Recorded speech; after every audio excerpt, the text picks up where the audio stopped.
Hello, my name is Hilmi bin Ishaq. My matrix number is AF200003, and I'm gonna talk about introduction.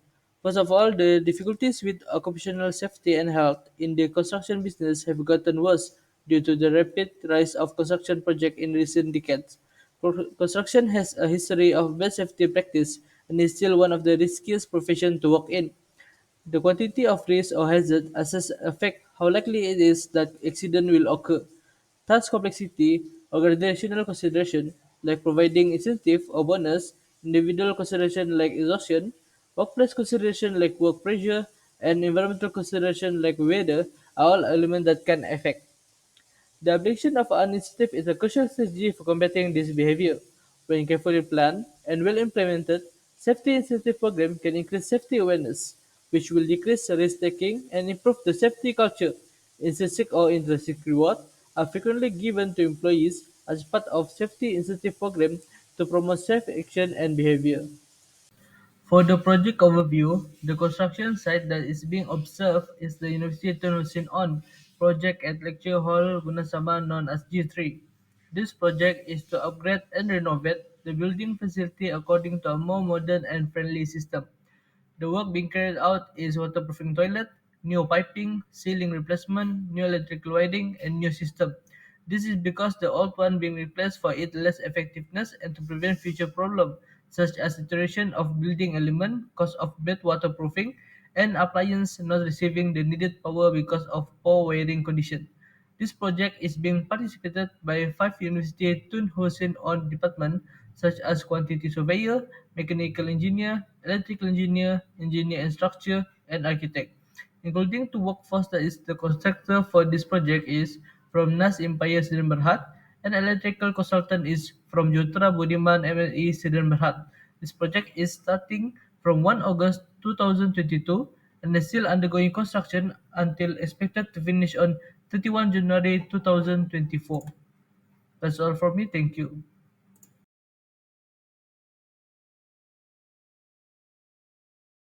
This is the example of hazard falling from height if the workers use the scaffolding because the scaffolding now is red heavy, meaning that this scaffolding is not comply with the requirement.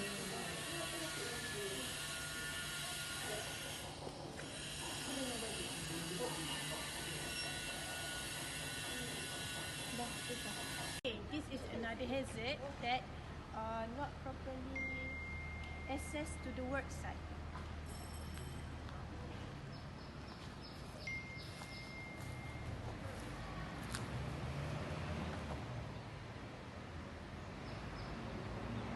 You can see here is the example for electrical hazard.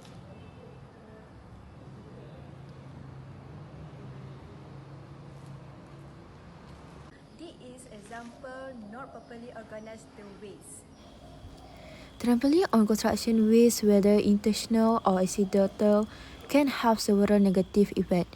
Construction waste may contain sharp objects, broken glass, nails, or other hazardous materials that can cause injuries if stepped on or kicked. Trampling or shoes waste increase the risk of cut puncture or other injuries to workers or bystanders. Furthermore, construction waste, especially material like asbestos or chemical, can pose significant health. So, this is example of falling object. Falling objects at a construction site can have serious consequences and pose significant risk to the safety of workers and anyone present in the vicinity. The most immediate and severe effect of a falling object is the potential for injury or even death. Object falling from height can cause severe head trauma, broken bones, laceration, or other serious injury to workers or bystanders. Next, when incident involving falling object occur, it can negatively impact the morale and confidence of workers. My name is Cik Nur Aisyah binti Cik Abdul Razak and my matric number is CF 200-206. I will explain about analysis of HIRARC, which is hazard identification, risk assessment and risk control. For hazard identification, it is an activity of identifying unwanted events that can lead to any danger. The hazard identification methodology should include steps and time frame for identifying and assessing the hazards. Second is the keeping of a record for the hazards, either in digital or hard copy. Next is a time frame for reviewing the hazards. This table shows the identified hazard from the site visit as mentioned earlier, and it is grouped in its group of hazard, source of hazards, and classification of hazard. Next is risk assessment. Risk assessment is a procedure of analysis the risk of any hazard. All guidelines for risk assessment are provided by Department of Safety and Health. To calculate the risk, it is used the formula of likelihood times severity. Likelihood is an event likely to occur, and severity is the outcome from an event. The table shows the identified hazard from the site visit with its likelihood and severity. After doing the risk calculation, all the hazards are highlighted with yellow color, so it means all the hazards are in the medium risk. The last part for HIRARC is risk control. Risk control is an activity of elimination or inactivation of a hazard. All hazards should be controlled at their sources of happens.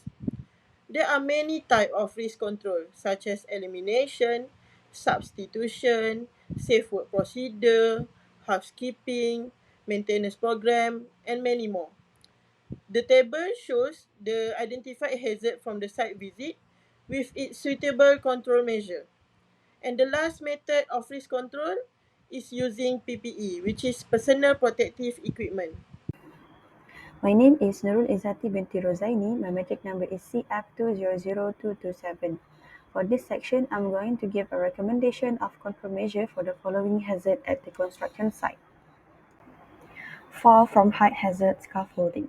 Scaffolding inspection should be carried out by a competent person to ensure that it is fit for use.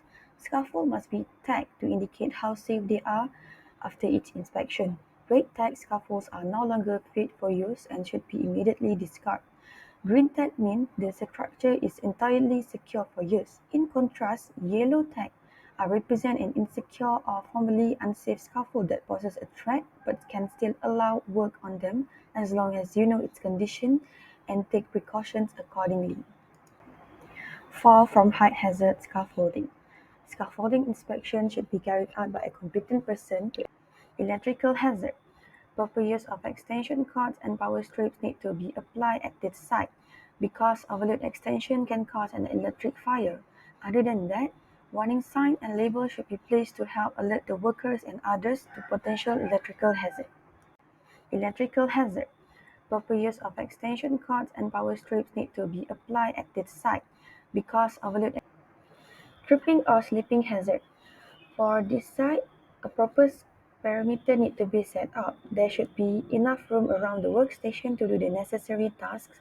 Drivers are kept informed about the start and finish of the workplace by using appropriate barriers, cones, and other barricades. Falling objects hazard. Objects have the potential to hit people at the workplace if precautions are not taken. Most head injuries can be avoided if the proper head protection is equipped.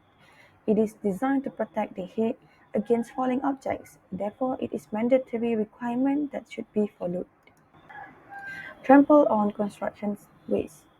Housekeeping need to be provided in this site. It is from keeping the work area neat and orderly and trip hazards from happening. It is also a basic part of incident and fire prevention. Effective housekeeping results in reduced handling to ease the flow of materials, more efficient equipment cleanup and maintenance.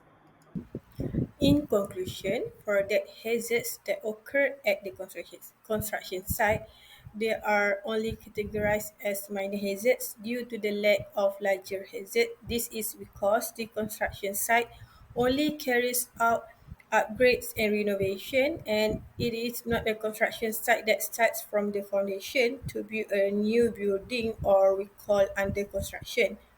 However, the construction site workers still need to focus on safety of working regardless of whether the construction site is exposed to larger or small hazards.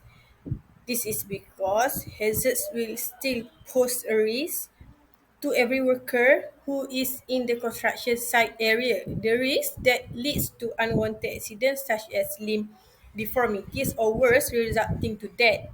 Therefore, all parties involved in construction project need to play an important role in preventing accidents at work by complying with the following the rules and personal safety settings while on the construction site.